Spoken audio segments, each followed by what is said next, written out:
Do a little bit of the extra Garbagefield stuff. We didn't do all the paths last stream, so let's continue that today. And I've been promising this stream for like a while, and I've just like shit it out every time. So sorry about that, but hey, we're fixing that up tonight. All right, here we go. All right. Anyway, you, the questionably lovable Garbagefield, awaken in darkness. Brokenly fumbling around old shoes, you stand up and brush your top of your head on coats. Ah yes, you slept in the closet again last night. After all, Joel already doesn't like you very much, and last night he really tied one on. He'll probably think he made a real ass of himself when he edits that on stream, but you thought it would be a pretty funny. Alright, especially the part where he wrote that awful letter to Santa. Calling him a fat old jerk was maybe a bit harsh, but the part where he said that he prefers Satan's claws to Santa Claus was pretty clever wordplay for a guy whose brain was swimming in booze. Good thing that was all a gag, or else he'd definitely have ruined Christmas. Then again, he did put it in an envelope and addressed it and stamped it. I mean, sure, that was part of the gag too, but he did remember doing this morning, right? He certainly didn't black out in part of his memory and send it off through the email, right? Or mail. Yeah, you better check. Opening the door and stepping out, you rush over to check and find... Just as you feared, Joel totally forgot what was in the envelope and already sent the letter. Oh no, this is terrible. If Joel Christmas is ruined, he's probably going to blame it on you. And if he blames it on you, who knows what he'll do. It looks like it's up to you to save Christmas, Garbagefield. Do you have what it takes? Are you a bad enough dude to save Christmas? Probably not, but you're gonna try anyway. Okay, anyway, so this is part 2 of the stream. If you have not watched part 1, don't watch this part. Anyway, we had the good, true ending and all that, but now we're gonna be doing it. All right, so here we go. Secret endings. Let's see here. Or which one are we starting with? We're gonna do. Tell you what, Zero. Which one would you like me to do?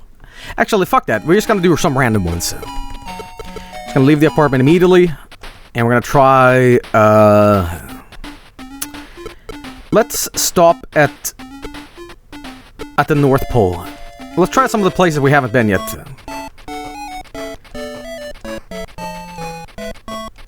Let's go to Did we do America yet? I think we did. Yeah. But we did not do the Gobi Desert. We didn't do that one. For whatever reason, you decided that having a plane drop you off in the middle of the Gobi Desert sounds like the solution to the problems at hand. You ended up having a charter flight with an independent pilot with his own old prop plane, as nobody else is willing to land it in the middle of a desert without a runaway. Alright.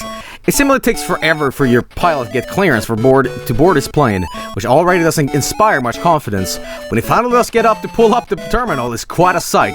You're fairly certain you see duct tape holding the aerofoils in place, and you bet that faded picture of a sexy dame dates back to when you could get away with calling a woman a sexy dame.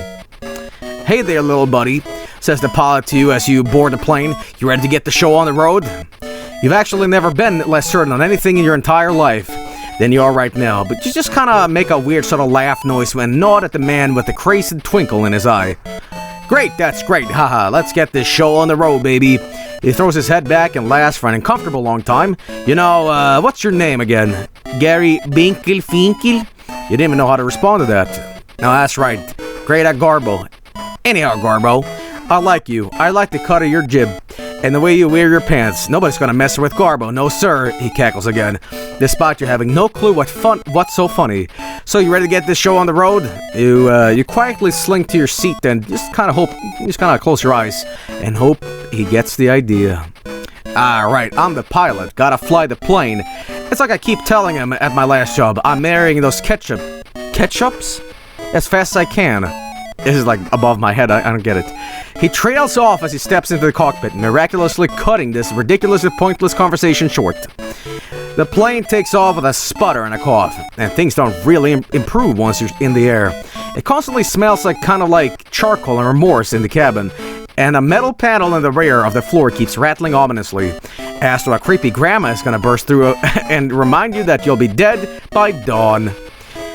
You find an old TV guy crammed in the cushions of your seat, and just read an article about David Faustino, TV's Bud Bundy, over and over and over again. It's a dreadfully boring article, but you'll take literally anything to keep your mind off the fact that you could be very easily die at any second.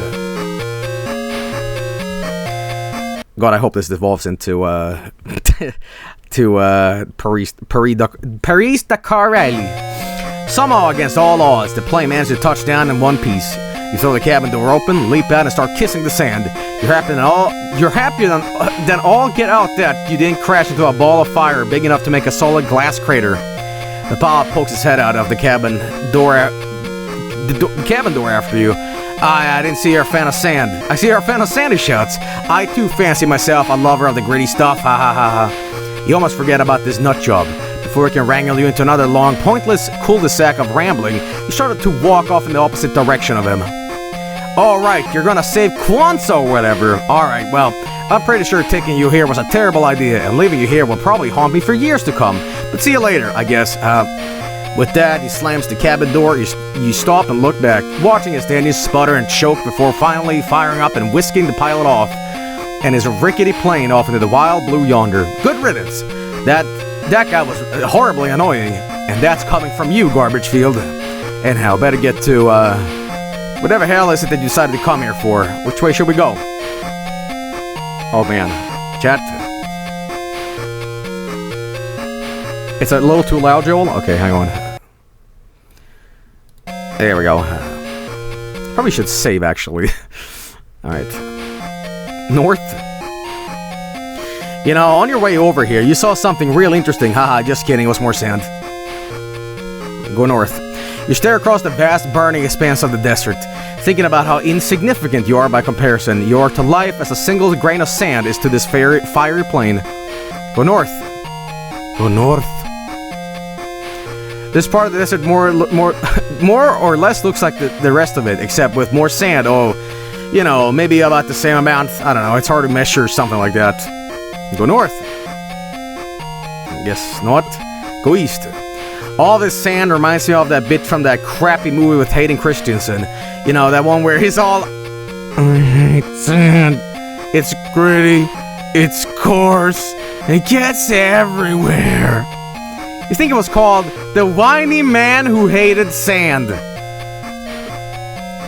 The Gobi Desert, huh? You sure wish you could go be somewhere else right now. Go west. Okay, go west again. Go west. After wandering aimlessly for what feels like an eternity, it finally sinks in you. You haven't made any progress at all. Nothing has happened, neither good nor bad. Without any landmark to speak of, you can't even tell if you've been going in circles or generally making headway. There's nothing at all out here, and as far as the eye can see, even frankly, you can't even remember what it is you expected to see out here. Yurts? Some Tuvan throat singers? The Mongolian death worm? Even if you had seen any of that, what would have it accomplished? What were you thinking? Then, the grim reality of the situation sets in you. You are in the middle of the desert in another country where nobody knows where you've gone. Utterly alone, with diddly squat for supplies, and there's no sign of civilization for miles. The pa was right. This was a terrible mistake. Garbagefield, you're going to die. The moment you stepped off that plane, you signed your death warrant. Was this what you wanted? Is this why you came here? Were you so afraid of failing and facing Joel's wrath that rather than even try, you went to one of the most desolate places on earth to give up on life? No, wait, fuck, you remembered. It was the Mojave Desert you were thinking of. You were gonna get Joel some kitschy souvenirs from the American Southwest, like maybe a Repro Route 66 sign or a coffee mug with a cactus on it. Oh well, you blew it. Time to give up, you guess. You march into the desert sands, leaving all hope of saving Christmas behind you. Your bones are scraped clean by the desolate wind. Joel's Christmas will now surely die, as you have. Well, what a downer of an ending. Not only did you not save Christmas, and not only did you die, but you didn't even accomplish anything. Thanks for playing. Good. Now the question is there any item that will change the Gobi Desert? I saw the Fallout reference, I saw it. Your bones scraped clean. Okay, Well, I guess we're going to Africa this time. Hey, Joel, am I going to get another cactus plant? Maybe in the summer, yeah. Maybe in the summer. Nope, Gobi Desert does all the game over. Also, every moving choice there is random, too. Oh, okay. I had no idea. I guess we're going to Africa. Alright. Yes, you decided to go in infinite wisdom to fly to Africa in order to save Christmas. Okay, sir, asked the ticket lady. And which country in Africa do you wish to travel to? Africa, you repeat, crossing your arms and starting to angrily at her. Sir, she continues, the sugary tone of her voice slightly faltering.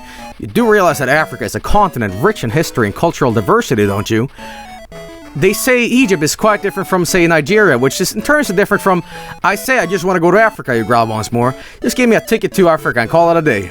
A woman defeated by your utter lack of sense sighs heavily, prints you out a ticket to a random African country and hands it to you. Feeling accomplished, you head to the terminal and wait for a boarded plane. Eventually, your flight touches down and you get on the jet and settle into your seat. EU education. After ordering some of those tasty airline peanuts, you request headphones to hear the in-flight movie. Apparently, the movie on display today is Santa Claus Conquers the Martians, which I have right now! I have that movie right above me. Hang on. I have that shit right here.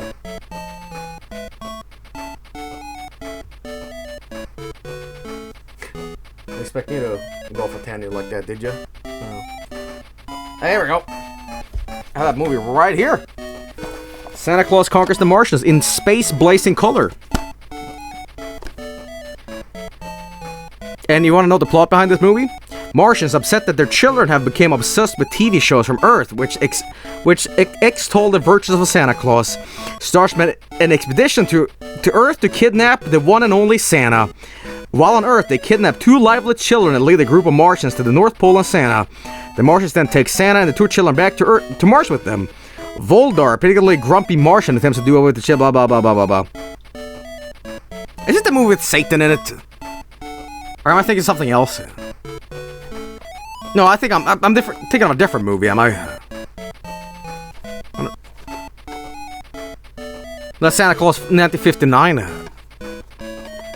That's what she's called, Santa Claus? Oh, okay, well. Different movie, whatever. Really is the laziest man on Mars. You safely touched down in a non-specific region of Africa. After the planning, you had to the largest...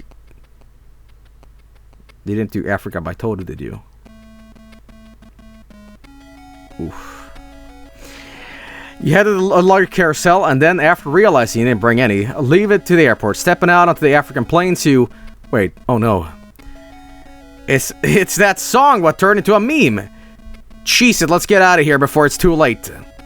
You couldn't get away in time, and now it's gonna take a lot of time to take you away from here. There's nothing that 100 men or more could ever do. Blessed down, the rains down in Africa. Gonna take some time to do the things we never had, like Christmas this year, for example. Your game is over. Next time, maybe you try to avoid mimetic earth earworms, like scrubbing your brain out with something worse first. I don't know. Okay. Alright, and I think that's all of them. Mimetic Earth. Let's see here. I'll see if anything changes. Freeform Jazz changes Africa, by the way.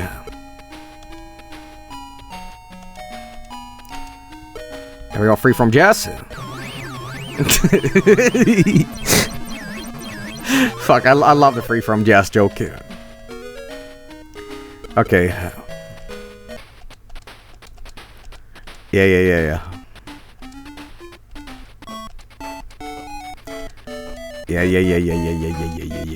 Alright, Africa, here we go.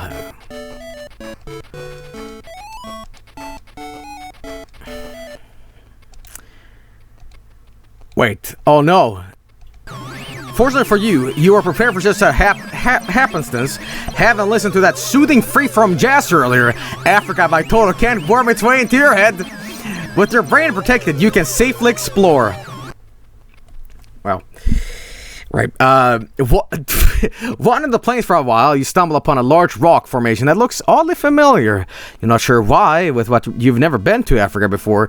Guess the only way to find out is to investigate further.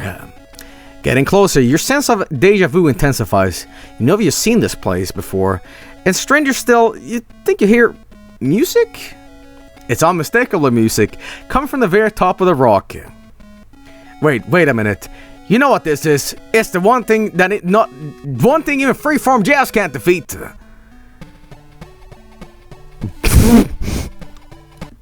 Simba?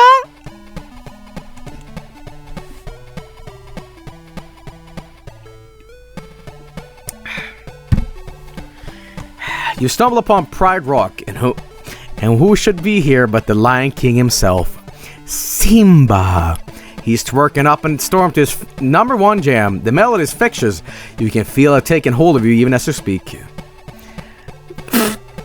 The rhythm takes over completely, and you climb the rock to join your fellow feline in some furious fanny fluttering. You know this word in I think in Britland, this means vagina. But in America, it's like tuchus, right? It's like behind. Right. Yep, okay. Anyway, you're twerking that butt like there's no tomorrow, and frankly, you can't even see yourself ever stopping, not ever. And you never did stop. Together, you and Simba twerked and twerked and twerked until the day you both died. Needless to say, Joel did not have a good Christmas. Your game is over. I'm running out of humorous jokes to make into part of the ending. So, I don't know, pretend I made a really funny one here. Okay, well, that was awful. Oh, shit. Okay, let's see what else is different. I have not taken the Polar Express. Alright, I'm just gonna... never mind. Okay. A felony. He did a felony? There was nothing here in the desert, no. Alright, let's see here. We haven't gone to Russia, have we? No, we haven't gone to fucking Russia. Alright, let's try that again.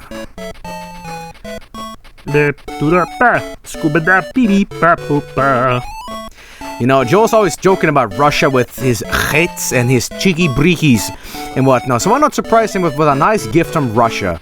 Maybe we can get him some of those fur hats, or like a crude wooden figurine of a bear using the internet. He'd love that. Once you've got your ticket in hand, you head back to the terminal and wait to board your flight. After a short wait, you board the plane and find your seat and relax. You flag down the stewardess and get yourself a set of headphones to enjoy the in-flight movie. I gotta ask, do you guys have in-flight movies in America? You can't pick your own? Every plane I've ever been to is like, you have a selection of like 25 movies you want to watch. Like, you guys have... like, the DVD player shit? Like, 2002? Like, oh, we're gonna watch Shrek on DVD.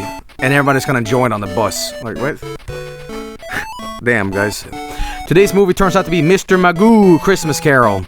A classic animated take on the Charles Dickens story we all know and love. Starring that lovable version impaired Ulster Mr. Magoo. Oh, Magoo, you've done it again. The flight is short and uneventful. As soon as you touch down at Sheremetyevo International Airport in Moscow.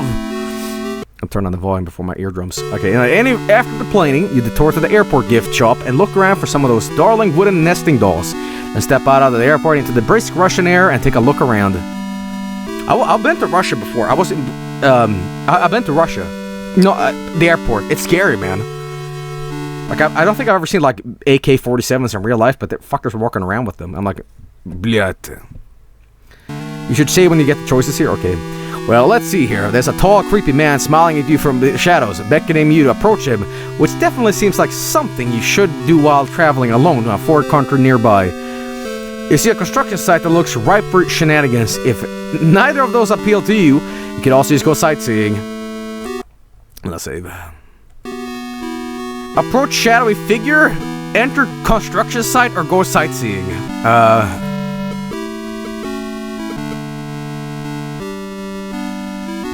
Approach. Alright.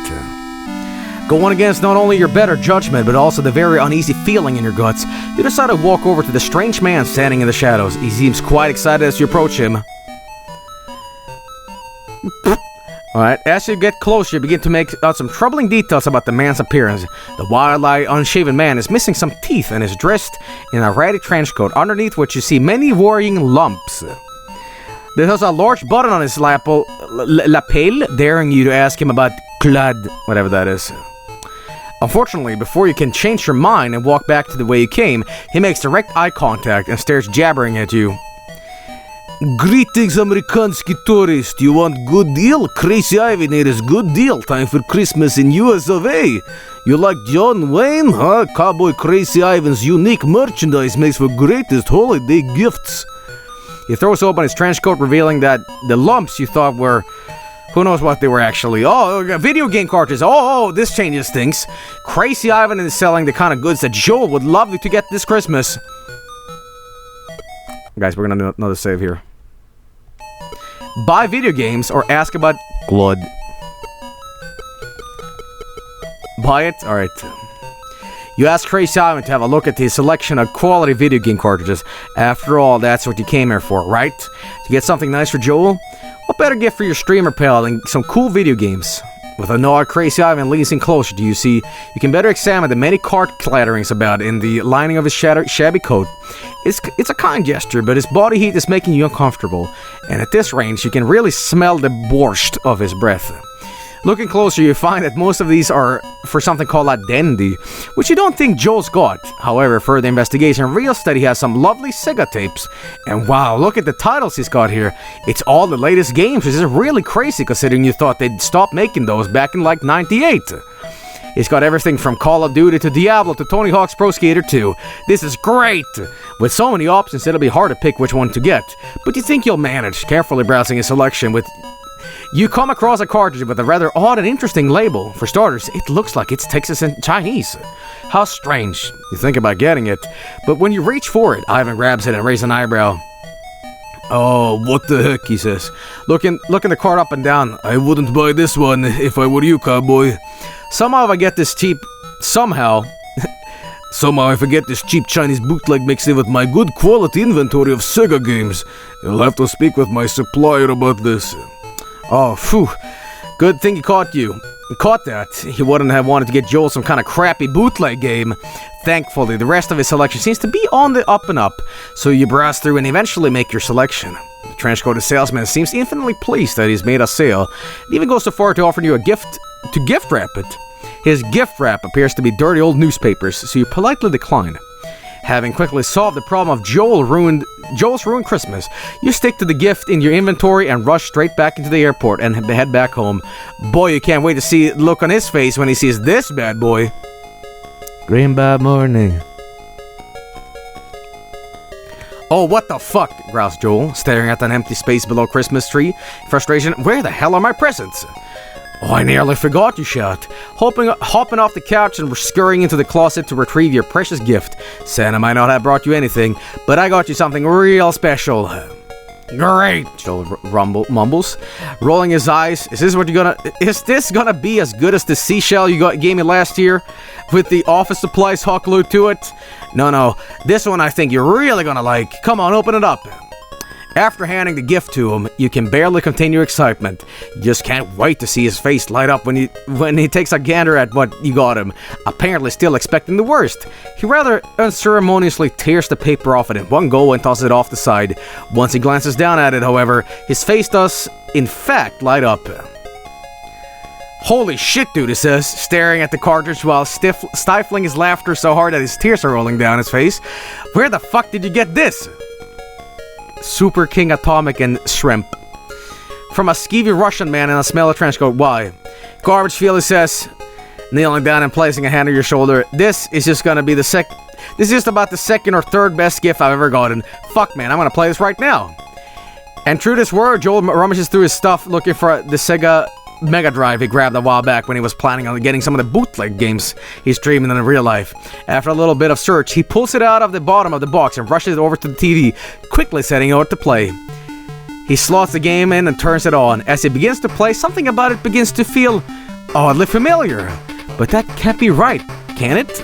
After all, you'd never heard of this particular game, so how would you even get the feeling you'd seen it before?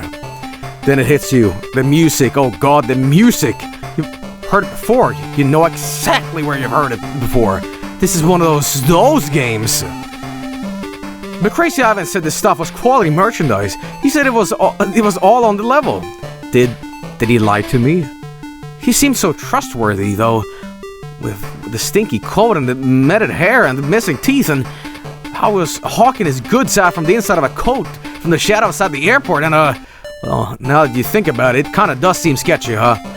Still, he made a fool out of you, and even if Joel is happy with the game, it's not because it's good, but rather because it's bad. Stinky poo-poo bad. And knowing that it's bad makes you awfully mad. In fact, you're just so full of anger in this moment that you can't help but... Well, that's a bit dramatic, don't you think? Maybe getting ripped off by a stinky weirdo wasn't an ideal situation, but I mean, going all hate on us doesn't solve anything. Still, you did kinda sorta save Christmas, so kudos to you on that one, I guess. The game is over. You are a level 9 Smurf Warden. You are a Diva worshipper of Madrigort, but you forgot to wear your hat to church last Sunday. So then go to the afterlife of 1,000 pleasures. Tough luck, kid. Well, let's check out the other one. Curious about the creepy shadows man button. You do as it suggests. Ask him about Khaled. The exact moment that words finish passing your lips, his eyes somehow find a way to light up even more, and he launched into a frenzied spiel unlike anything you've ever seen. You want to know more about Clad? Crazy Ivan tell you everything about Clad. Clad is ultimate Soviet game for true men to playing. Move over, Gorodki. Move over, Istrabitioli. Get the hell out of my way, Tetris, because Clyde is here to play. You want challenge? Clyde has so much challenge you could fit it into your breadbasket in one go. You want adventure? What is better adventure than run through maze to get all golds and not get caught by spooky evil diamond? It is true game for greatest gamers to be enjoyed in all of world. Graphics? Who is needing the graphics? Hui! With Clyde you got to use imagination to fill in the blanks. Who are you playing? Are you intrepid treasure seeker? Are you Cossack who comes riding over the Duma? Are you Leon Trotsky looking to steal capitalist gold from the evil capitalist diamond? It's for you to figure out. Stupid in a good way though. Run through maze, getting all the golds, don't be trapped by clever evil diamond who always is watching you. Play Clyde until you have collected all treasure for the glory of Soviet. Play Clyde until you're out of rubles and have no more bread ration to play gaming slot. Enjoy Clyde for all days of your life. Best of all, Clyde needs no video system for playing game. You do not need Mega Drive. You do not need the Dendy. Clyde is big, strong game. Standing upright in cabinet form. You want screen? Clyde has screen already. You need controller? Use joystick on panel. Game has thought of everything. Oh well. Okay. Oh well, you were with him right up until the point where that has become somewhat clear that Clyde is an arcade game. You're sure that it's a retro You're sure that a retro cabinet like this is gonna cost a pretty penny, and what's more, how are you gonna get it back to Sweden? Pretty sure you can't claim that it's a piece of carry-on luggage, that's for sure. You try to let Crazy Ivan down easy, but from the looks of it in his eyes, you can tell he's very, very sad that he couldn't sell you one Clud. Okay. Yes, Crazy Ivan to have a look at his selection of quality video game cartridges after all, and it's just the same, right? Alright. Well, let's go back. Clad is a real and very awful Soviet arcade game, and you should definitely get it for MAME. That sounds like a hoot. Alright, let's load. Guys, what slot did I save this on? 9? 8? Was it 6? Okay, what's 6? Alright, we're gonna enter the construction site. Oh boy, look at that! You wander into a construction site in Russia, and look what you found! The perfect site gag. This is too perfect to pass up. While nobody's looking, you sneak over to the controls of a crane that's holding up a section of brick wall in just the right shape and wiggling the levers with a mischievous grin. Line everything up and just everything's right and... Wow, you got the Tetris! Wow, you're the best! Woo! Woo! That is such a good fucking dumb meme that it's funny to me.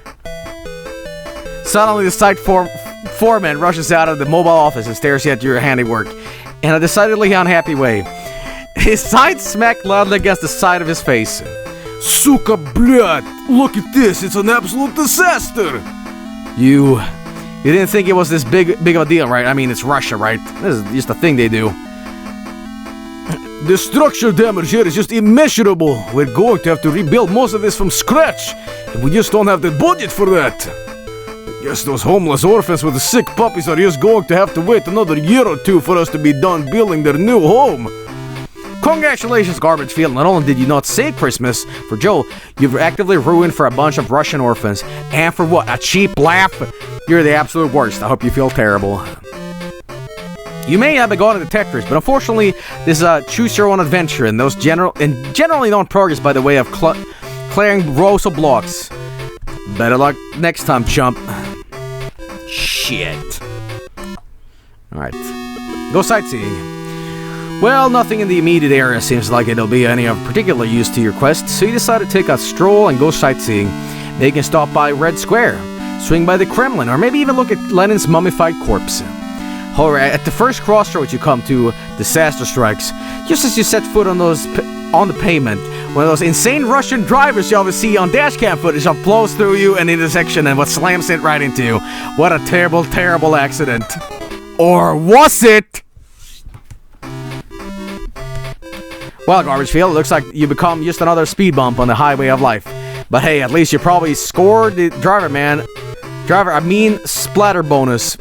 Needless to say, Joel's Christmas didn't get saved this time. Shit.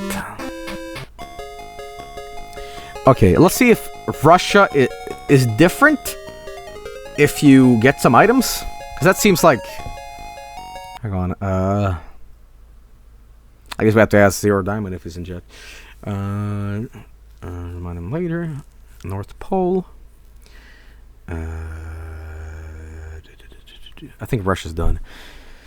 You know, we haven't gone to the haunted house yet. Let's do that. Russia doesn't have a special endings. Okay, gotcha.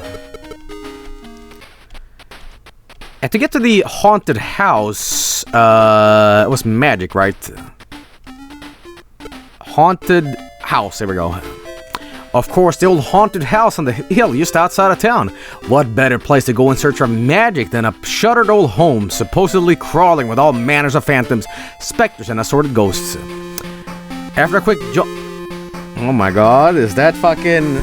That's uninvited. Bruh. After a quick jaunt across the town, you stumble out of the woods and find yourself staring right at the front porch of the haunted house.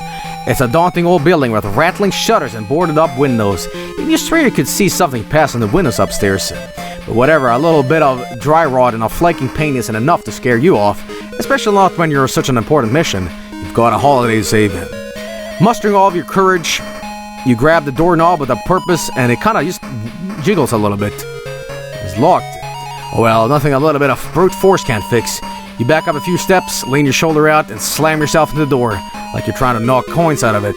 The rusty old lock gives away and your breaking and entering attempt succeeds. Busted makes you feel good.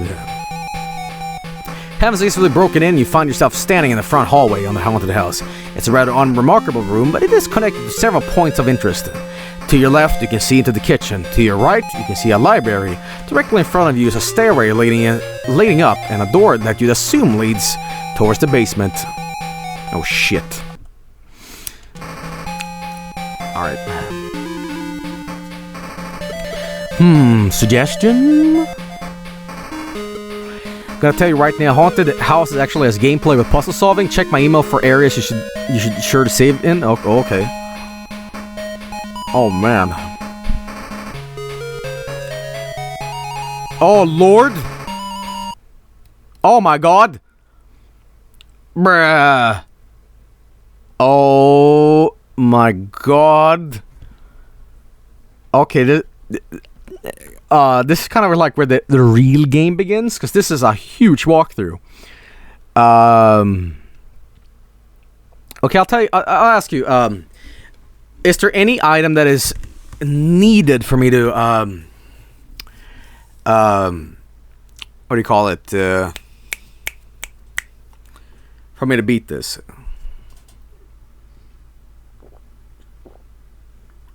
God, I love Pepsi.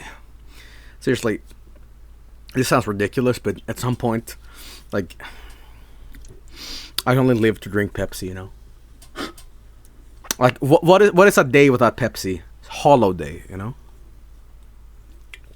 Okay, what's this? You get an alternating if you send a rude email? Okay. Anyway, let's go into the kitchen. You enter the kitchen, and despite this being a locked boarded up building, it seems to still be in active use. The dirty dishes from meal prep has been left and around the stove, and the smell of a home-cooked dinner still lingers in the air. Smells like rat and bat casserole, just like Mom used to make. Towards the corner of the room, there's a door that unmistakably leads into the pantry.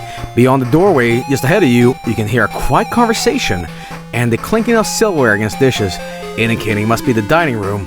And last but not least, there's a door in the southeast corner leading back to the front hallway.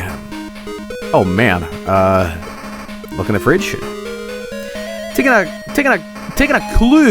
cue from the mystery gang, you decided that since you're in the kitchen, maybe you should check the refrigerator for clues. Like maybe when you make yourself a sandwich. Oh my god. Upon opening the fridge, you discovered that the ghouls and ghosts that haunt this house have decided to follow the generic monster route and have stocked up on all the classics. Bat wings, Eye of Newt, spider eggs, ladyfingers made with real ladyfingers. There's not a single thing in here that you want to eat. However, judging from the growling and scraping noises you hear coming from that Tupperware container in the back, there is something in here that want to eat you. Not wanting to find yourself on the menu, you quietly shut the door and step back. Okay. We're gonna be checking the cookie jar instead. As much as you'd like to open this cookie jar and see what delightful treats are hidden inside, you're guessing Vienna fingers. There's a patently ridiculous outpouring of defense working against you here. Seriously, what the hell? Chains, padlocks, barbed wire? Christ, you'd need some kind of battle axe to break into these veritable Fort Knox of cookie jars. Okay, I guess not. Let's head to the pantry. Sorry, but due to budget concerns, we had to cut out the pantry scene. Don't worry though, you're not missing much. I never really had any solid plans for it. Apparently it wasn't important. Okay. The dining room. Is this a reference to Hugo's House of Horror? Upon entering the dining room, you discovered the source of the chattering and clattering that could be heard from the adjacent rooms. Just as you thought, the dining table is covered end-to-end in cookware and dishes, and the chairs around it are all filled. Of course, being that this is a haunted house, it goes without saying that this is no ordinary dinner party. No, what you've stumbled into, it looks more like a dead man's party. The dead man's party. I got the reference. By and large, the frightful fiends sitting around at a table don't really seem to notice your presence, or if they do, they're in too much of a food coma to care. However, one particularly spooky clown seems to be waving at you. You could go over and see what the awful clown wants, or you could keep on moving. At south end of the room is a door leading to the back of the kitchen, while on the opposite wall, there's a door that leads into the living room. Approach the clown. I think I'm gonna save here just in case. Decided it would be prudent to see what the horrid clown wants. You walk over to the table and see what he wants. Hello there, little boy, he says in a voice not unlike Vargskelethor. I have no idea what that is. Would you like to play a little game with me? I mean, could you be a little bit more specific? The clown laughs at you if you think you said the funniest thing in the world, then honks a very loud bike horn for a few times. Oh boy. Oh, you living people always trying to get down to business. Okay, alright, we'll do it your way. So my friend and I just finished our lovely meal here, and while it was nice, I got a little complaint. Nobody made any desserts. He honks the horn for emphasis. You think, what's a great dinner without a dessert? It's a tragedy, and I'm no Pagliacci, if you catch my drift. I'm betting you're looking for something here. You're looking for something here. So I'll tell you what, you scratch my back, I scratch yours. We'll make a game out of it. Bring me something nice for dessert, and I'll give you something nice in return. But I'm warning you, what goes around comes around. So if you can dish it out, you'd better be prepared to take it, if you catch my drift. He breaks down into another laughing and honking fit. So what do you say, little fella? Have we got a deal? Sure, I guess. Your answer, shrugging, not really sure what ominous warning he means, but whatever. Great. Okay, run along now. Go fetch me something sweet to eat, you zany little tweak. He shoos you away, and frankly, you're relieved. Even if you're not afraid of them, too much time spent around a clown is never a good thing. Stepping back from the table, you ask yourself, what should you do next? Ask for a chop? Spot an empty chair at the table, you decide you're ready to eat and help yourself to the seat. Alright, looking around what's left on the table, you decide to ask for a chop. Suddenly one of those Chinese vampire guys drops through a trapdoor in the ceiling, landing stiffly behind you, and proceed to kung fu chop your ass cleanly in half. Now that's... how's that for a new twist on an old gag, huh? I bet you didn't see that coming. Anyway, lesson learned. Always wear your pumpkin mask if you're going to make a monster for a chop. Oh, I see. Even if you don't seem hostile. Otherwise, who go to hell before you die? Oh, who go before... oh, fuck. Man. Shit. Can I approach the clown again? Same thing, okay. Am I getting my monster mask, man? Let's go to the living room. What the fuck is this? The living room appears to be largely unused. Is this Addams Family, man? Addams Family Johnson? With most of the furniture covered in sheets, dust, and cobwebs. However, oddly enough, there appears to be a perfectly average man sitting in a chair in the corner. Gomez. Fuck, I thought it was like Carl from Aqua Teen Hunger Force. From a door to the south, you hear the telltale sounds of a meal being enjoyed in what must surely be the dining room. To the east is a doorway leading to a rather nondescript hallway. Approach him. Cautiously, you approach the average-looking man, being that this is a haunted house. Looks could be easily be deceiving, and that means this guy could secretly be a ghost. A vampire, a werewolf, or even a boogeyman of some sort. However, as you get closer, it becomes apparent that there's no spooky trickery playing here. The unassuming-looking fellow is just that. Some random, unassuming fellow. You're very confused as to what the hell he's doing in this haunted house. Oh, hello there, he says, waving at you. How's it going, stranger? Fine, I guess, you reply, raising an eyebrow. What are you doing in here all by yourself? Well, I stumbled into this house on a stormy night after my car broke down not far from here. Turns out this place is haunted, full of ghosts and ghouls of all sorts. Well, naturally, I got scared by that, so I ran and hid from them in here. The living room being that I'm not a ghost, it makes sense. This is the living room. It's the only room in the house I should be allowed to be. I don't think that's how it works, actually. I've been walking around here, and none of the monsters haven't done anything to me. That's not true. Well, of course not. You're some kind of creepy cat, man. If that's not a monster, what is? You stare at him blankly, blinking a few times for emphasis. Whatever, monster. The point is that the only place that's safe for the living. This is the only place that's safe for living, and I'm not budging until I figure out a way out of here that doesn't involve rushing past swarms of groovy ghoulies. Having to calm is very little. You wander away and back to where you were standing before. What do you want to do next? Can I approach him again? Oh, it's you again, he says with a sigh. You might as well just turn around because you're not going to leave. Blah, blah, blah, blah, blah. Okay. The hallway. Let's go to the music room. Oh, I'm guessing you need some sort of musical talent. Okay, this is the music room. As you might toots. You expect it from a room with such a name in a haunted house. The far wall is dominated by a massive pipe organ. It's not hard to picture some moody undead monster seated on the bench, masterfully playing some song full of both elegance and fury. It's very tempting to wander over to it and give it a shot, even if you can't even play very well. Hell, how often do you have a chance to play something so powerful? Other than that, the only other option is to go back at the way you came. Let's sit down. Sitting yourself down at the piano bench, you crack your knuckles and wiggle your fingers a bit before placing them on the keyboard. Glancing up, you see that somebody has left sheet music on the stand for a song called unlocking the secrets below, which sounds pretty specific. In fact, you know what it reminds me of? There was that one Scooby-Doo episode where they had to solve the mystery at the Opera House with Jerry Reed, and they saw Feebag written somewhere, and it turned out if you played that on the organ, it opened a secret passage. Excitedly, you go to play the tune, but you notice a problem almost instantly. One of the required keys is missing, not broken, but completely removed, as if somebody purposely took it out and hid it somewhere. That certainly seems to confirm your theory. Well, looks like you're gonna have to find that missing key, assuming it's truly a piece of the puzzle. You demand it has to be in the house somewhere. You'll just have to find it. Well, we have not been in the, have been in the living room? Well, yep, okay. But the hallway, your save state was from the, okay.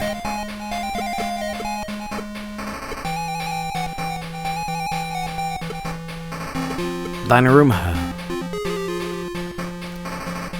I swear to God, it's not from a save state, whatever. Clown.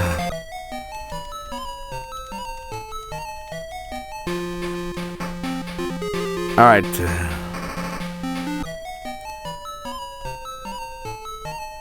Uh-oh, you stutter. Realize you haven't obtained his dessert yet. Not yet, but I'm working on it, honest. You think he'd be mad that he got his hopes up, but he starts to laugh and honking his horn again. Don't you know it's not nice to make a clown wait? You better hurry up and get me some dessert before I get mad. Again?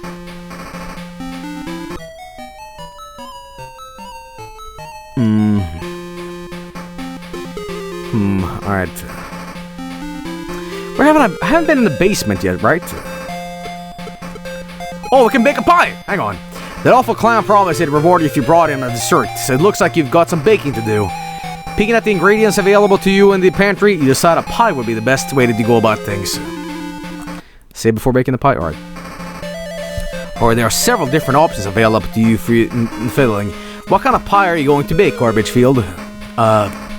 Pineapple meringue pie, key lime pie, chess pie, French chocolate pie. Yo, you Americans ever fuck with taco pie? I like taco pie. Taco pie is great. But it sure feels like a bastard thing. What? You guys don't have taco pie in America? It's just like, it's just paprika, ground beef, and like taco seasoning. It's a real, and it's, you got a little bit of cream, what the fuck is it called? Creme fraiche on top. It's called a Frito pie. Huh. Let's try pineapple meringue pie. Of course, what would spooky monsters types like better than one of Vincent Price's favorite recipes?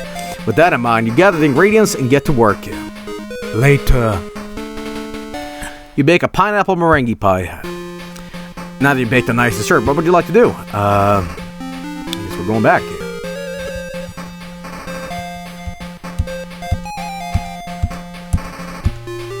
Here you go.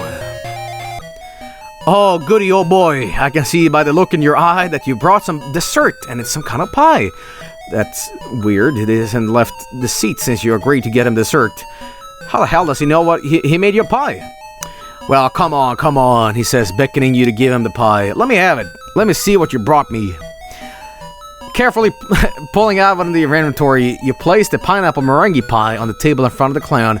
He scrapes his fingers through it to get a bit of the whip and fruit on it and has a taste. Pineapple meringue pie. You know, Vincent Price had a really good recipe for one of these. Yeah, I know, you reply with a grin. So what do you think? It's pretty good. Not quite what I was hoping for, though. So, for a pineapple meringue pie, what matter of price should I reward you with? Why, something like this, I'd say. Pulling out his sleeves to indicate there's nothing up them, he proceeds to do one of those dad magic tricks where he pulls something out of your ear. In this case, it looks like one of those World War II era hand grenades without the pin on it. Here you go, kid. He managed it through a hysterical laughter. A pineapple for some pineapple.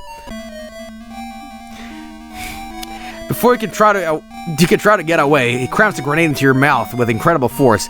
It stretches your jaw wider than it's supposed to open, and the result, its wedge there is really bad. What's more, as you struggle to tear it out of your mouth, the clown presses something under the table, and you suddenly plummet through a trapdoor.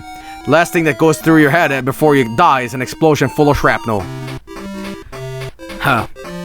Well, looks like you didn't win at the Evil's Clan's vaguely defined game, and you paid the ultimate price for it. Even though you died, though, I'm sure you had fun. After all, you just got a real bang out of it. Fuck yourself. Okay. Let's try out key lime pie. Alright. I would like a key lime pie. Alright. Oh, goody. Okay. His immediate reaction is not what you expected. It looks like as if he's trying very hard to look disappointed, but he can't stop smiling and staring. The bottom corner of his left eye twitches.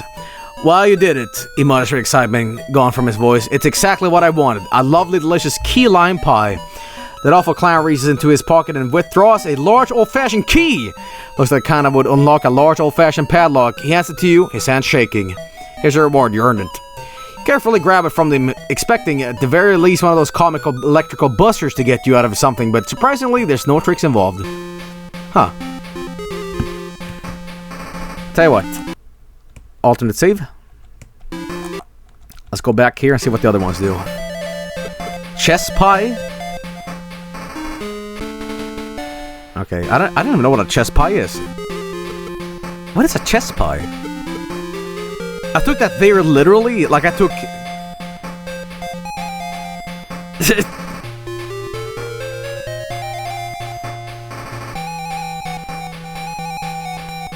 Is it cheese pie?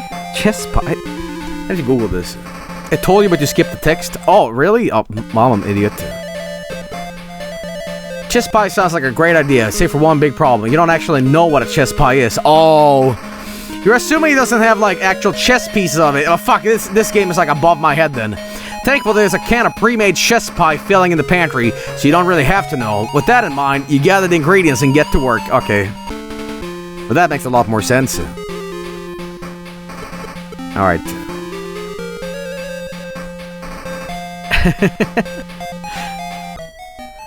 Alright, let's try that again. Ah, chess pie, a bold move. Definitely not the first pie that comes to mind when I think of them, guy. Yeah, I don't know, you reply shrugging. I've never really had one before, but I followed the recipe, so it should be good. It is good, not quite what I was hoping for, but good nonetheless. One good turn deserves another, so let me give you the reward I promised. He quietly rolls up his sleeve to the elbow, then raises his arms up and begins wiggling his fingers in a sort of magic spell-looking way. You just watch, I'm not sure where this is going. You gave me chess, so let me give you a bit of advice. Life's a beach, and then you die. Okay. Suddenly, without warning, his fingers all go straight, and a blinding white light flashes from them. Reflectively, the handsome jump in front of your eyes to shield him. A few moments later, when the light dims out, you lower your arms and discover you're no longer in the dining room. In fact, you're no longer even in the haunted house.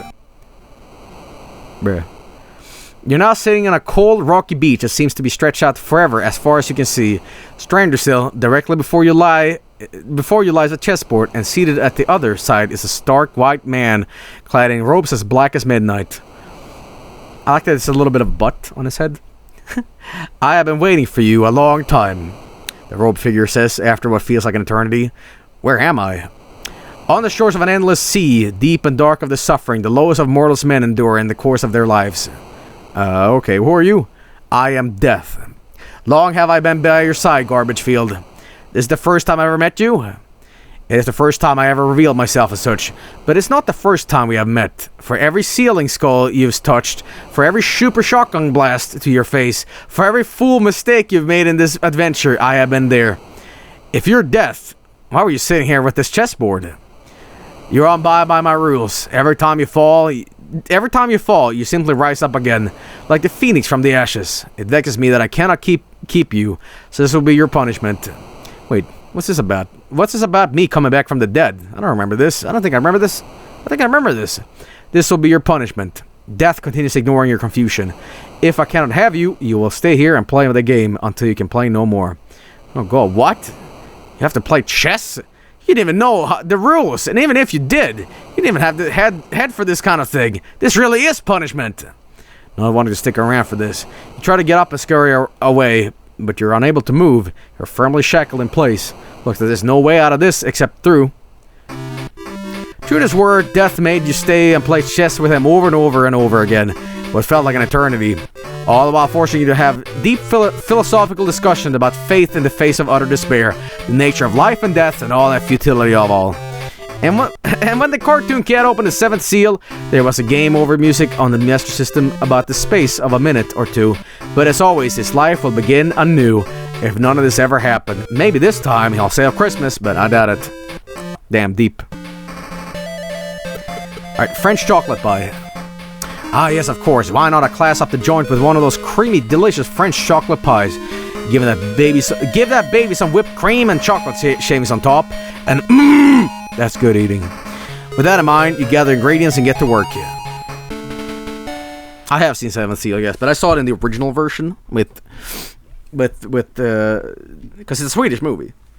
But it's really funny because like, you guys know the transatlantic accent you guys have for the old movies from the 50s and 40s shit, like when they're talking like this? Yes. They did that in Sweden too. They talk really fast, and when Death's on screen, it's equivalent going, "Who are you? I am Death." Like, it's very corny, you know. Yeah, I did.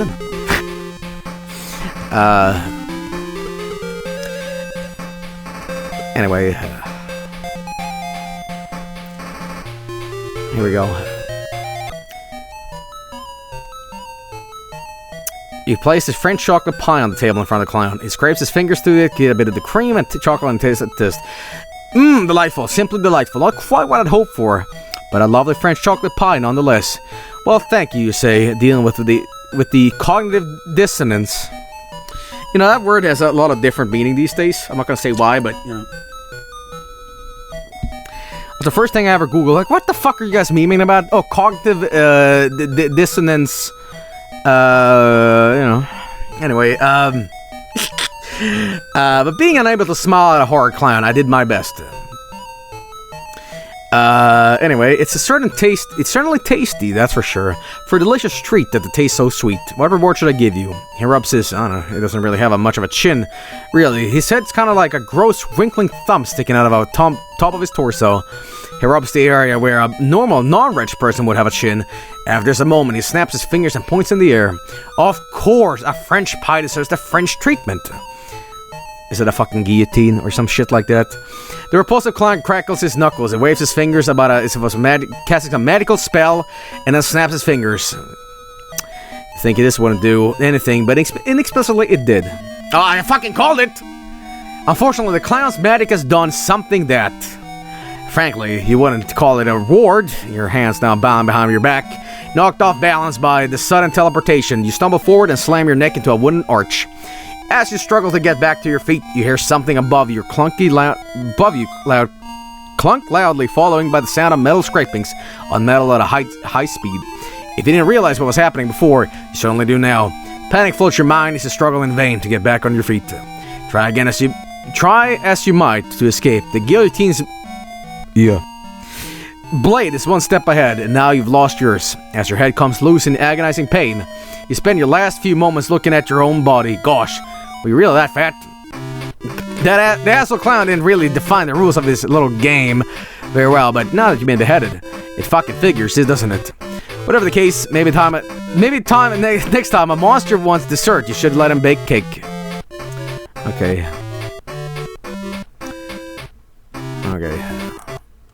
Well, let's go back and... Oh, fuck it. Wait, I saved, didn't I? Yeah?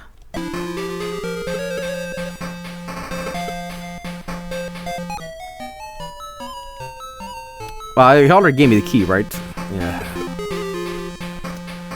And in the living room, and then we gotta go back to the hallway, and then we gotta go to the music room. Alright, here we go. I have the missing key, don't I? Did it not register, or what? Shit, I might have loaded the wrong save. Oh, damn it. Alright, we're gonna have to speedrun this. key lime pie. Ha ha ha ha. He got the key, not a piano key? Oh. I don't know why the fuck I assume. I guess I'm tired, but like, okay. Well, can I open this up then? I guess I can't. Shit. Well, let me correct that then. Let me correct that. I've been streaming for a while tonight. Now I can go in the cookie jar. Or so I thought. I guess not. Shit. Maybe the basement. Right.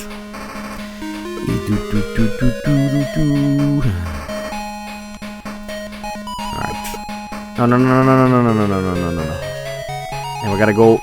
No. I'm gonna exit the living room to the hallway. And then we're going into adjoining hallway.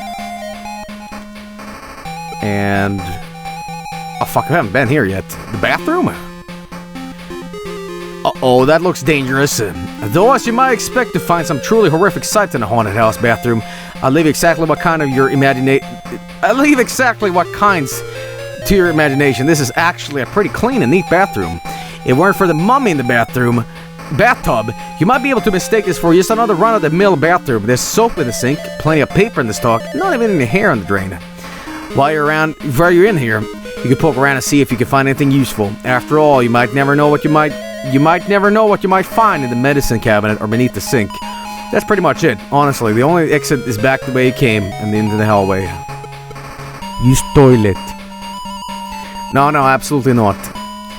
We're not doing this, Garbagefield. I didn't even want to think about using the toilet. As the narrator, I'm going to say that you don't even have to go, period. Do it. Do it. Okay. Tell you what, guys. It's bordering on 7 a.m. And as much as I want to do more of this, I realized that me doing this is going to take a fuck ton more time to do. So I'm going to probably push it for tomorrow, but I haven't streamed for, let's see here, because I want to do some of the art tonight too, you know.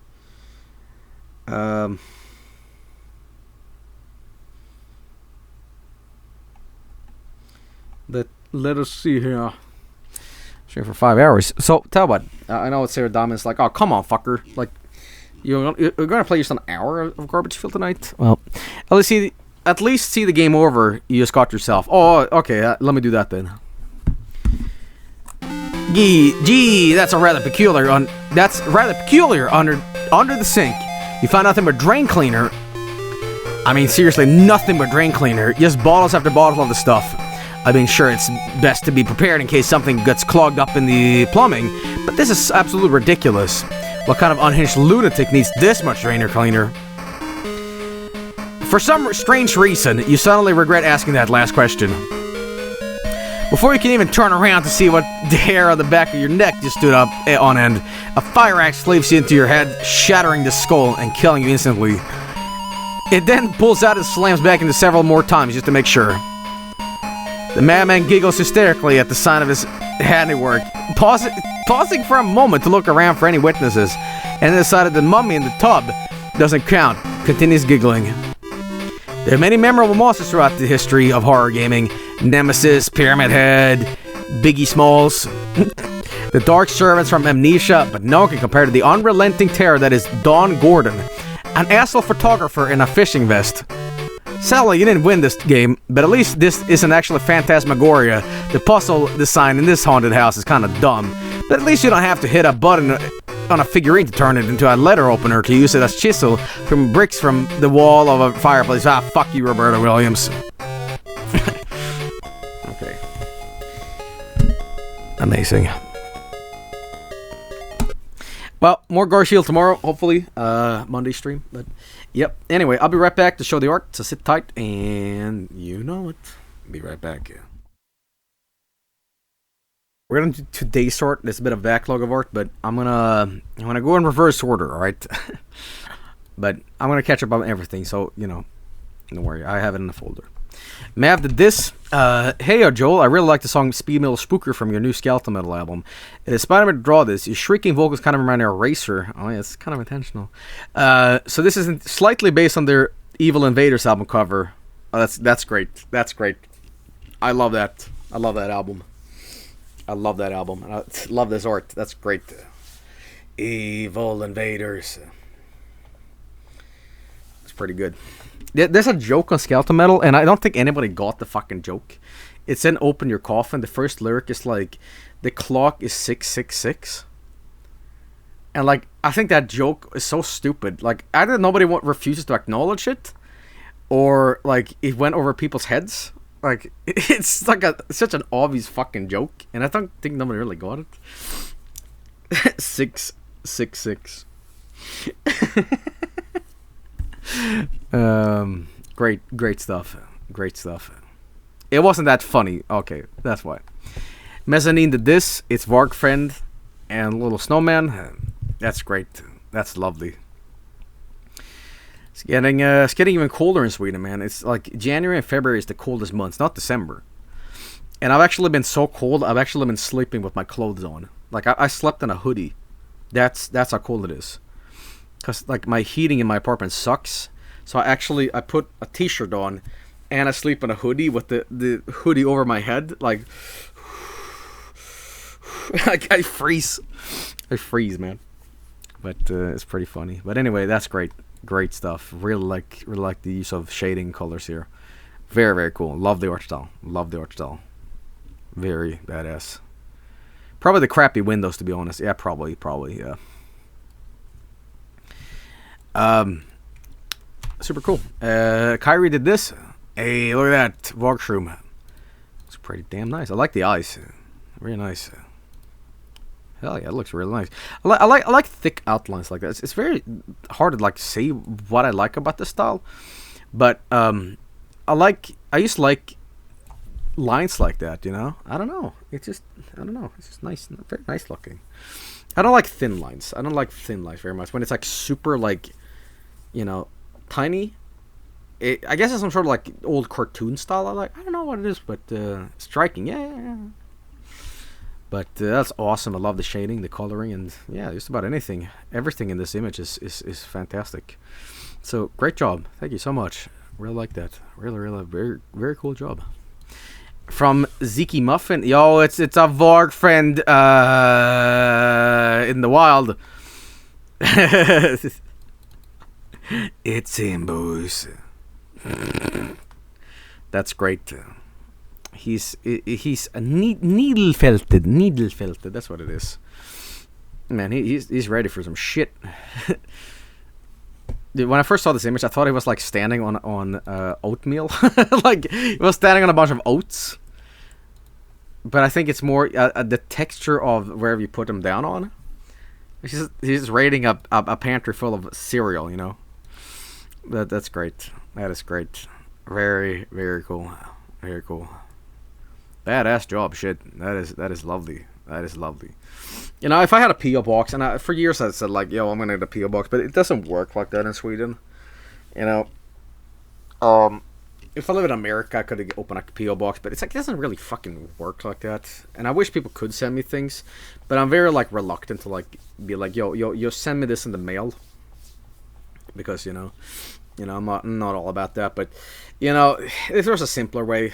You know, maybe I can like open up an office in Stockholm and like take everything from there. Right. But very nice. Very, very nice. From, look at this. From Hastings. Yeah, I do realize it's not a comic either. Just want to draw some colors. Okay. Do you realize how many times I had to compress this to upload it? Well, one metalhead to another. Enjoy. Well, holy shit. I should mention it took like 3 hours. I apologize for the poor quality. Poor quality? Are you kidding me? This looks fucking amazing. Holy shit, that's badass. It's fucking badass. Got like a mutated look with the guitar. The guitar's an axe too, literally. It's like shrooms glowing, and the green coloring here is awesome, man. It's like this like toxic sludgy. Oh fuck, that's awesome. I love this shade of green. Love it. That is awesome. That is fucking awesome. Hell yeah. No, why I got reminded of like Magic the Gathering, but a little bit, I guess. But that's fucking fantastic. That is fucking fantastic. Hell yeah. Wonderful job. Holy shit. That is phenomenal. And the background looks fantastic too. Killer job. Killer job. Killer fucking job. That is muy bien, as they say. But seriously, that is awesome. That is awesome. Really, really, really, really, really cool. Love the background and composition here, but 3 hours? This fucking photo taking me fucking 3 years to make. Shit. That's yeah. Hell yeah. Well, thank you so much. Thank you so much. From Peripsis Studios, here's Vargskelethor, the band, the logo, and a bit of a lava thing going on. That's pretty bad ass. It's pretty badass. Got a 3D rendering of it. I'm really happy how Skeleton Metal 3 turned out. I had to kind of rush it towards the end, and this one song I forgot to make, which would have made it a perfect album, but I always forget songs. There was this recurring joke in Skeleton Metal 1 and 2 about our mummy skeletons or our lich skeletons, and the third one should have had a song called like our I don't know, or skeletons, and I would have gone yes, because I went from no, maybe, and into yes, but can't do it all. Can't do it all.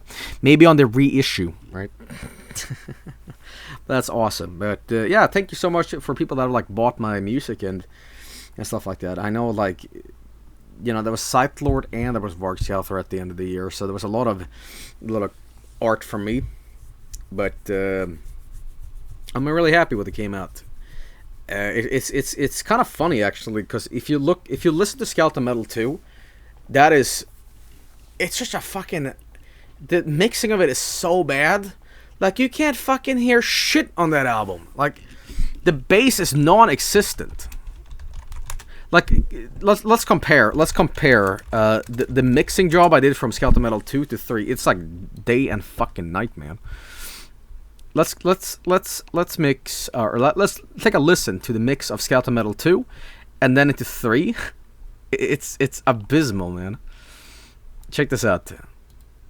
Like, can you fucking hear the bass? I did such a bad job at this. Like, let's listen to the Bone Zone, for example. Like,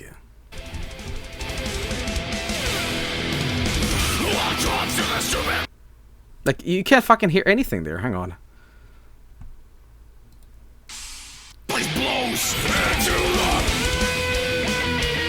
It's not bad.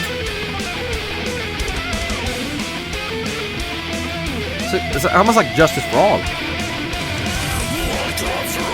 And then you compare it to how, like, you know, how Skeleton Metal 3 sounds, and it's like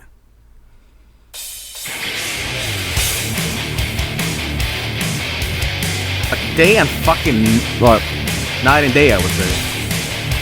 Like, that's what it's supposed to sound like.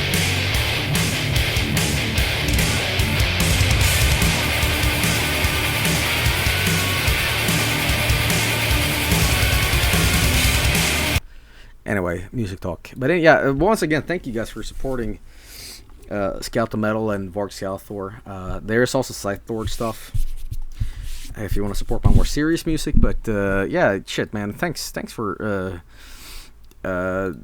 giving my music the time of day, man. Appreciate that. Very cool. From SMB 200 Plus, here's Waluigi and Trippin' Grace's Monster Apartment. Shit, that's pretty good. P.S. Trippin' Meme House Season 2. You know, that'd be funny. Trippin' Grace moves in. Gonzalo. That's pretty good. That's pretty damn good. I like that. Hell yeah, thank you. Collage style. From Hot Dogs Are Cool, we got Garfield, we got Bogan, and yo, is that the fucking... Is that the fucking torture dance from part 5? I think it is. Yeah. I heard that they did a good job animating it. Like, that was one of the better parts of the Part 5 show, right? When they animated it. Like, it was... Yeah? I gotta check that out someday. I gotta check that out. I remember the manga where they just kind of do this dumb thing, you know. Watch Part 5, Joel. It's just too much fucking time investment. It's too much time for me to put in. I'm watching so much shit right now. I don't fucking have time for it. I mean, one day. I mean, tell you what, I will probably start watching JoJo again when Steel Ball Run comes out.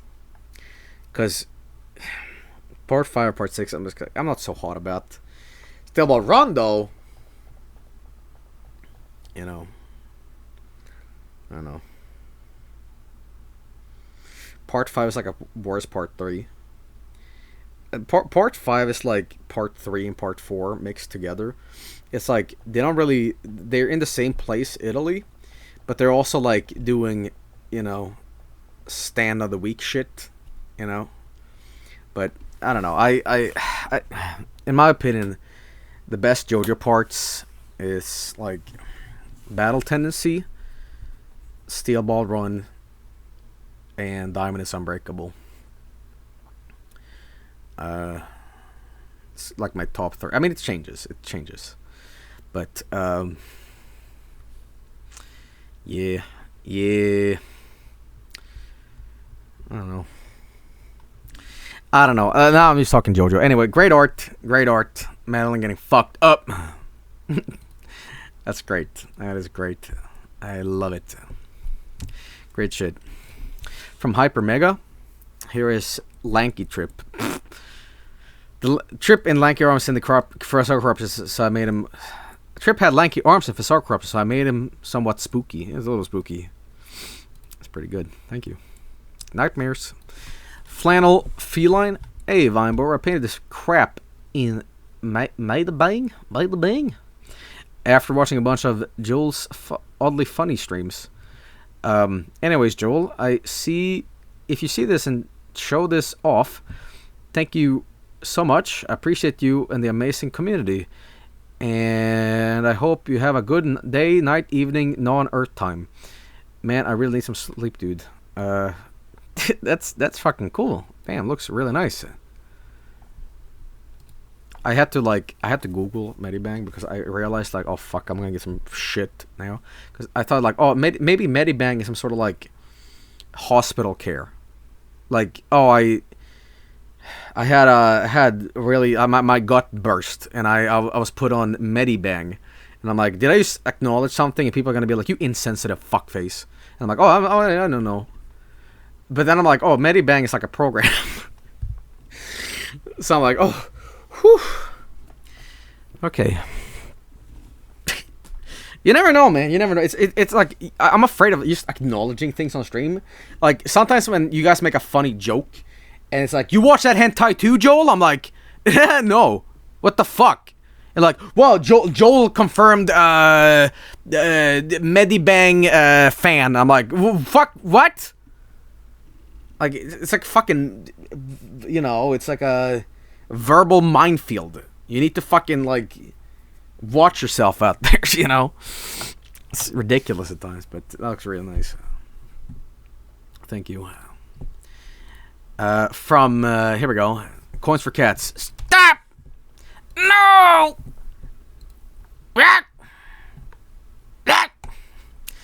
That's great.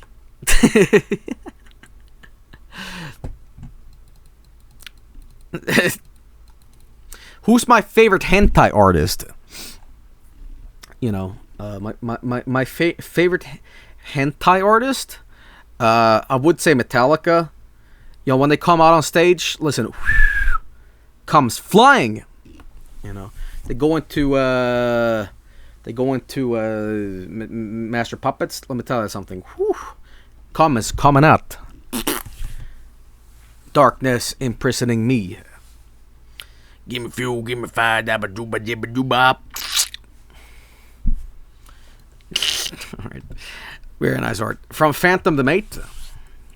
Here's a scientist. Hey Joel, I made this dumb Source Filmmaker thing. I've been getting handy with Source Filmmaker recently, and it's pretty fun despite the crashing. Hope you enjoyed this. I couldn't find a non-HD Half-Life model. Sorry. Well, that's fine. That's fine. That's awesome. That is awesome. No! Stop! It's so much fun to do the Half-Life scientist noise. No! Yeah, I really got it. Well, you know, the only thing that sucks about Black Mesa Source... Oh, sorry, it's not even called Black Mesa Source 10 years later, but I wish they would have kept the silliness of the scientists. They're kind of played more straight. Like, I love classic Half-Life's fucking... You know. Making the voice thing can install, maybe, but... shit, that's great. Lovely. Hey, speaking of lovely, check this out from Immoral Crow. Mamma mia. While I love the official cover of Skeleton Metal 3, I want to try my own take on it. It's a good album. Holy shit. Well, we got the speed metal spooker in the background. I see him. Man, all this detail. Holy shit. All it's just this fuck. And shit and fug. Is that a reference to oh fuck? It might be. And I see the background. It reminds me a little bit of I think it was a Russian painter. Fortunately, he'd like died a very long time ago, but he made this like fucking crazy looking like dystopian horror art. It was a Polish painter, sorry. Zadislav Bezensky. He made some amazing art. It kind of reminds me a little bit of that, but that looks fucking incredible, damn it. I see the Sansai, I see all the skeletons. Oh, holy shit. That is amazing. That is amazing. That is fucking crazy. I see the Sansai, don't worry.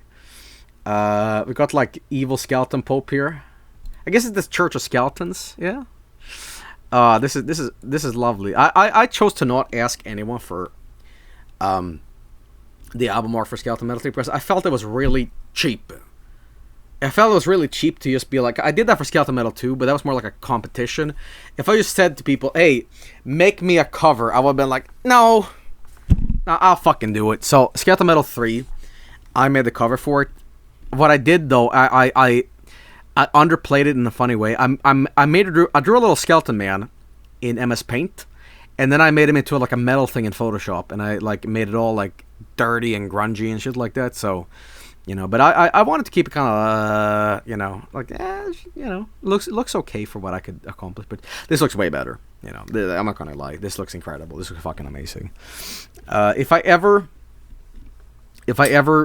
make a reissue of these albums, I'll be sure to like include this art instead if I give him permission. But you know, Skeleton Metal 3 should be out on Spotify soon. It just takes a fucking while because you know, it's the holidays, the New Year's, and they've just been real slow over there at the distribution services. But you know, I mean, I think you can actually. You know, does anybody here use Tidal? Tidal.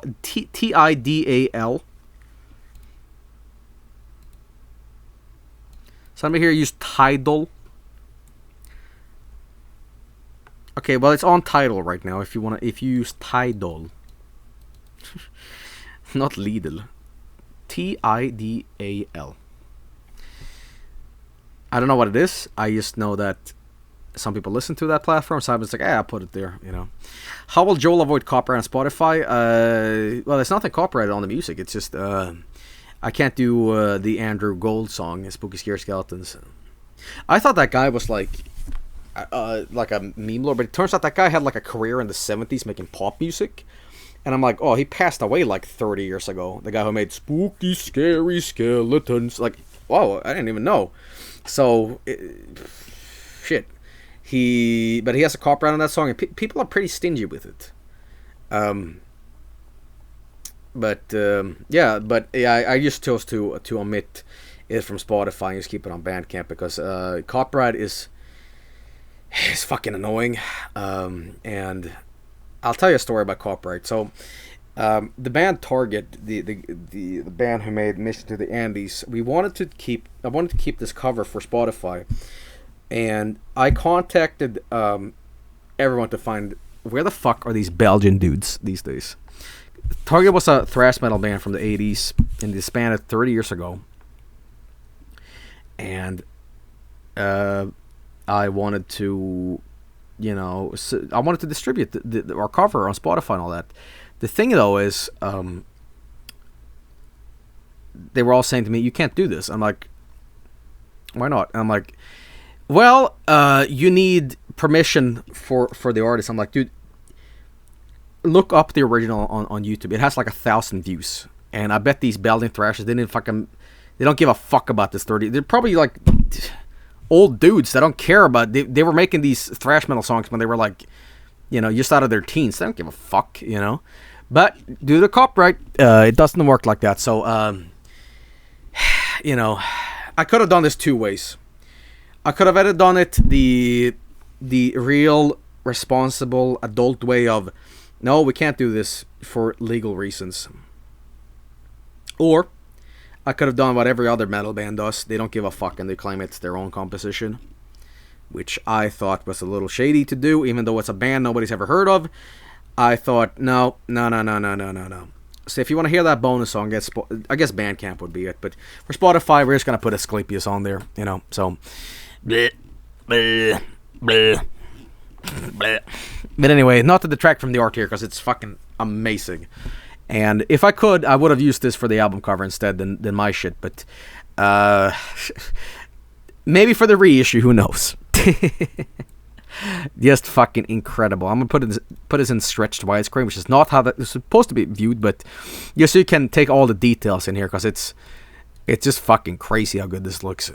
Just once again stunning, just unbelievably gorgeous, fucking amazing. Maybe if I ever put these albums out on CD, they'll have an alternate cover. That's a thought. Actually, I've been in talks with some. I'm not gonna say a record label. Let's just say that they distribute merchandise.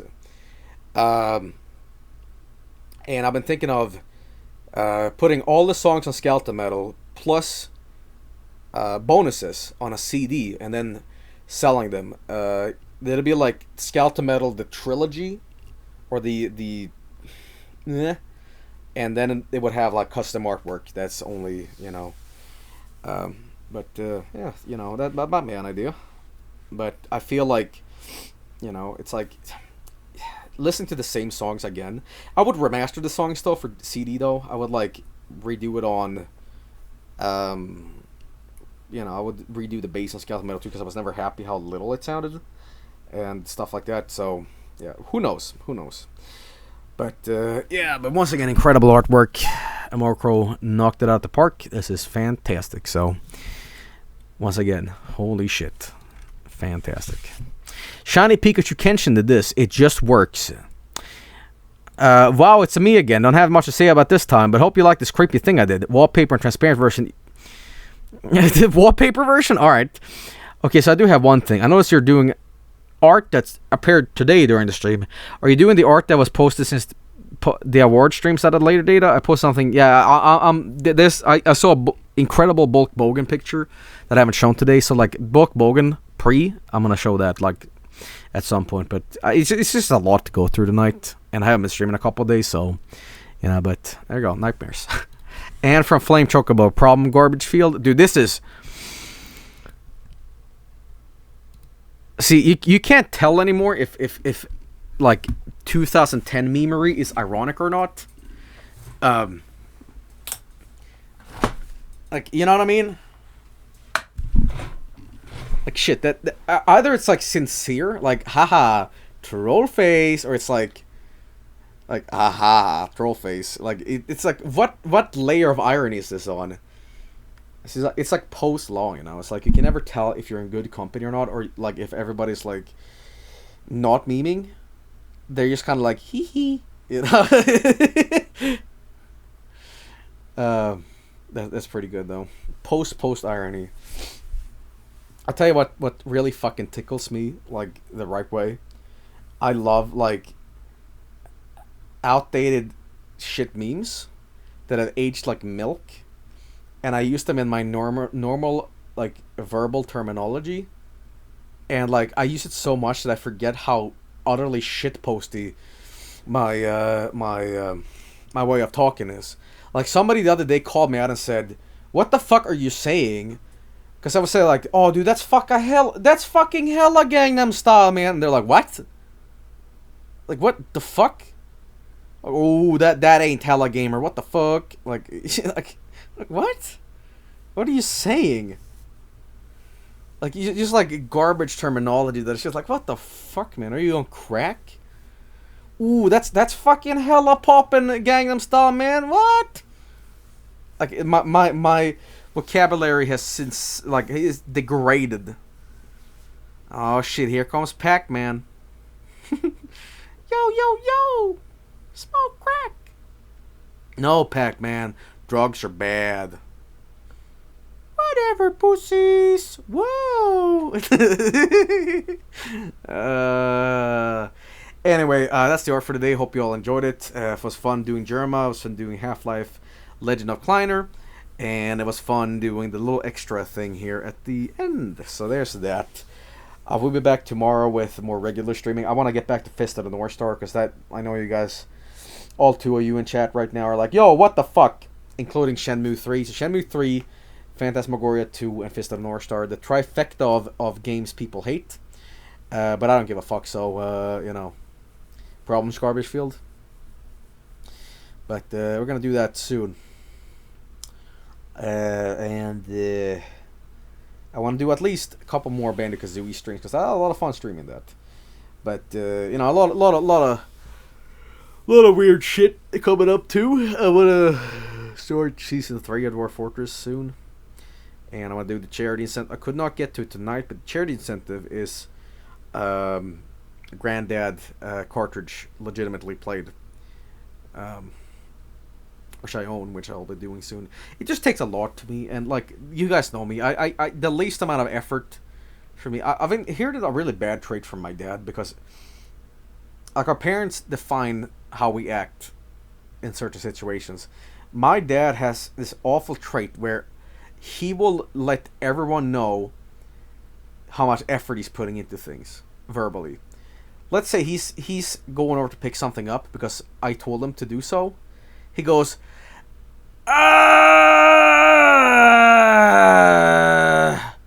whoo, wow, that was a lot. Like it really wasn't, but just to let everybody know that, wow, I really put a lot of effort in there. Because like the trick is to make the least amount of effort sound like it's a huge deal. And for me, when I'm doing things that require little to no effort at all, like I tell people, oh man, whew, that was a lot. Like I fucking so when I'm like doing some technical bullshit, I'm like, oh my god, guys, I'm gonna snap, I'm gonna puke. I'm like, dude, what the fuck? So, you know, I used to have this bad trait of like making non-issues be like a huge thing, right?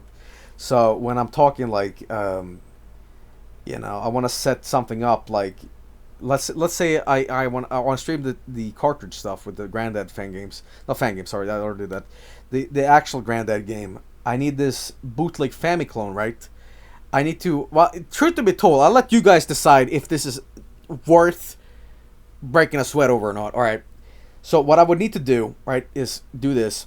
I would need to unwire all my consoles at my media entertainment center at the corner of my room.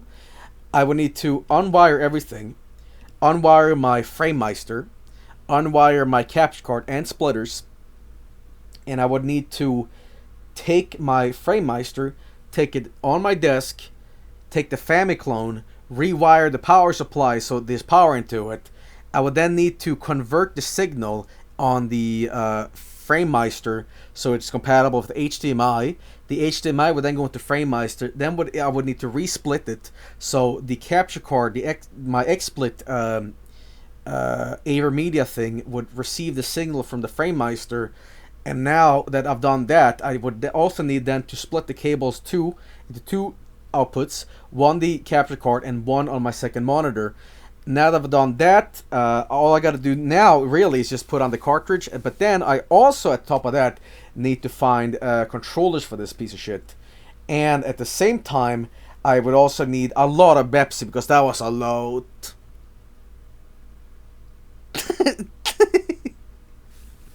I love trailing off. You know, so, you know. Not the hardest thing in the world, but you know when you just think about something and you wager it and you go like, nah. You know what sucks, man? I get headaches from like minuscule tasks, and then people say like, Joel, why are you so fucking lazy? Why are you so fucking lazy in any sort of like effort? Because I know that I'm gonna get a fucking like migraine from doing it, a headache, because I get so strained. I'm nervous and I'm like concentrated. It takes fucking hours for me to do stuff, and when I'm done with it, my energy is zero, and I'm like, bleh. And people are like you're just lazy. I'm like, yeah, I'm fucking lazy because I don't want to have a headache, you know. Oh god, I'm such a garbage human being. Why can't things be easy? And then you have the problem too. Like, let's say you're hungry, right? Here's the thing. Like, sometimes I have a tendency to buy too much takeout food, right? Like, hear me out, right? Sometimes you're like, dude, I can get a $5 pizza. Or I could get in the kitchen and make this huge meal. The thing is, though, once you get to the pizza place, you've walked enough distance to be like, I should have just fucking made a meal instead. The amount of effort to walk is the same as getting out your lazy ass in bed and preparing all these dishes. So, all I'm saying, stop fucking eating. Stop fucking doing anything. Like, just, if it requires any sort of minuscule effort, it's not worth it, alright? Chewing your food, fuck that. Listen, make it into a milkshake. And just, here's what you do, right? Get in bed and just drink milkshakes for a living, right? You sleep, wake up, and then roll over to your straw with milk and go, and then go back to sleep, and then have like a catheter so you can like piss. That's life. Sleep wherever. Be dead. You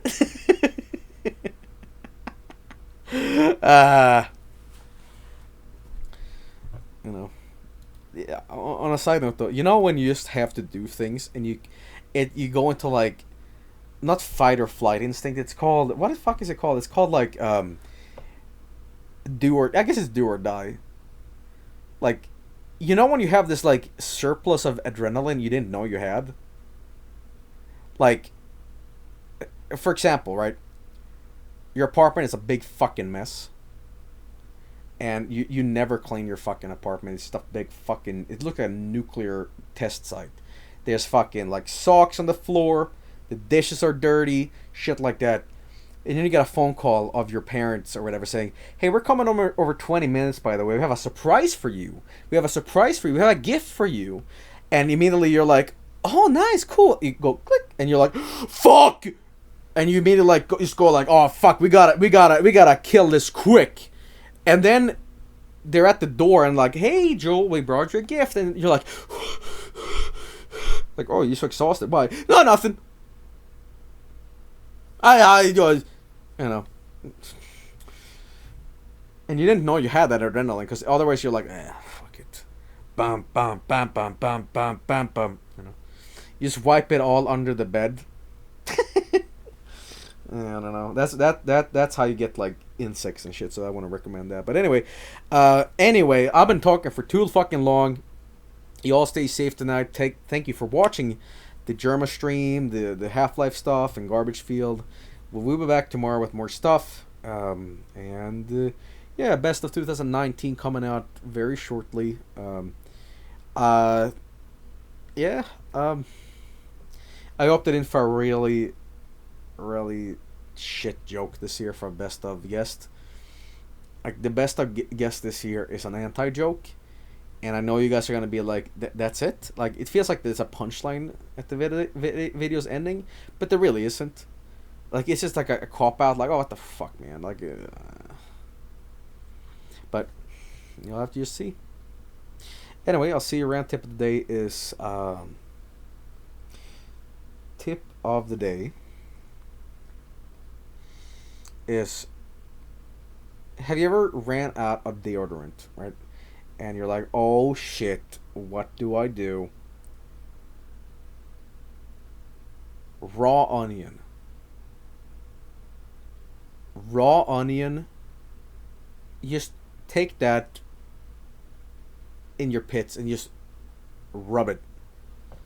You might think this like, what the fuck, that's gonna stink, man. What the fuck are you talking about? Try it. I swear to God, it works. If you try this, email me and just confirm it yourself and say, holy shit, it fucking worked. I got laid, you know, or like, yeah, I got the job. I fucking, you know, I became president. I fucking rule the moon now, you know, whatever. Like, whatever it is you need, raw onion will do the job. But listen, this is not like a joke or whatever. Like, you can't do this with like just ha ha ha smelly cheese or like blah blah blah blah. Raw onion. Raw onion. Alright? I'll see you tomorrow. Thanks for watching. Vinesauce.com, twitch.tv/team/Vinesauce for the rest of the Twitch streamers. Right now,